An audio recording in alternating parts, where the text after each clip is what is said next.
जिस गन्ने से गुड़ इतना काला होता है उसकी चीनी इतनी सफेद कैसे हो गई? केमिकल्स उसमें डाले जाते हैं। और मैं एक चीनी मिल के अधिकारी जो मैनेजर है, मैं उनकी बात आपको बता रहा हूं। उन्होंने कहा कि मुझे लगभग 12 साल हो गए चीनी मिल में काम करते हुए, और जब से मैंने काम करना शुरू कर दिया चीनी मिल में, तभी से मैंने घर में चीनी लाना ही बंद कर दिया।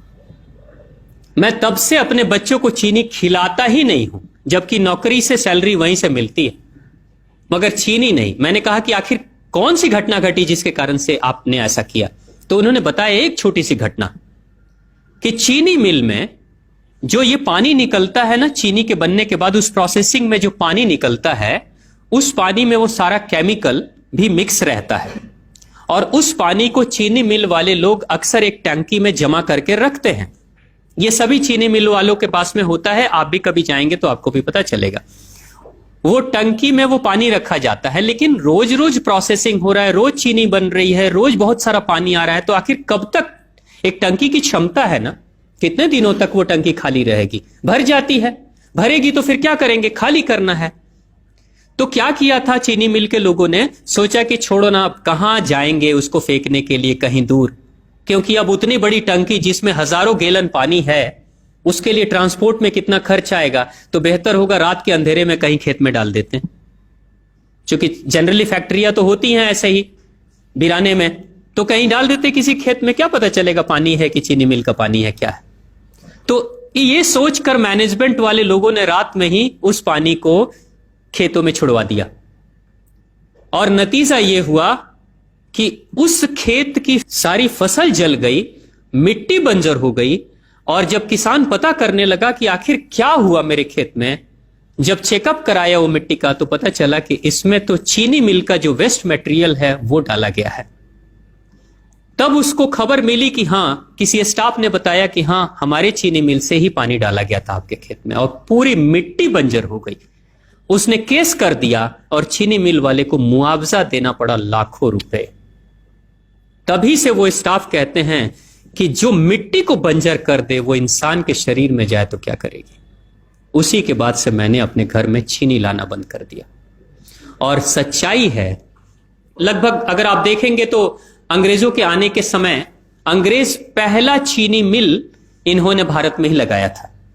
पहला चीनी मिल भारत में ही अंग्रेजों का लगा, और अंग्रेजों ने चीनी की शुरुआत की। भारत के लोग गुड़ खाते थे, चीनी नहीं खाते थे। उन्होंने बहिष्कार किया, बिल्कुल नहीं, लेकिन चीनी और चाय पत्ती दोनों के लिए लोगों को तैयार किया गया था। चाय पिला पिलाकर फ्री में, चीनी के लिए तैयार किया गया और चाय के लिए भी तैयार किया गया। अंग्रेज ने जब से यह शुरू किया है, और पिछले 50 वर्षों से हमारे समाज में चीनी खाने का प्रचलन बहुत तेजी से बढ़ा है, और उसी समय से भारत के लोगों के बच्चों के शरीर में कैल्शियम की कमी होनी शुरू हो गई है। अगर कोई मां, अगर कोई बहन जो गर्भवती हो, गर्भकाल के दौरान अगर चीनी का सेवन अगर कोई बहन कर रही हो, तो चांसेस ज्यादा होते हैं गर्भपात होने के।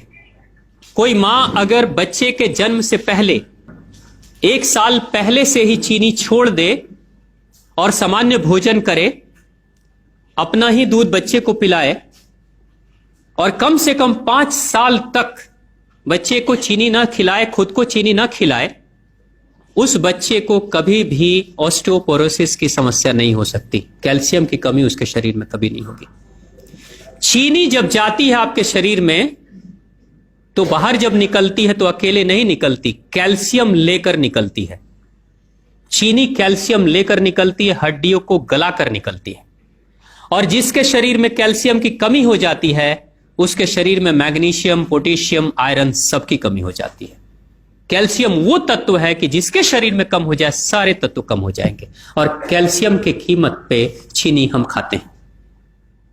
भारत, पाकिस्तान, बांग्लादेश, नेपाल, ऐसे कुछ देशों के अलावा दुनिया के बहुत सारे ऐसे राष्ट्र हैं जहां चीनी का इस्तेमाल ही नहीं होता। आज भी चीनी खाते नहीं, बहुत सारे देश नहीं खाते बिल्कुल।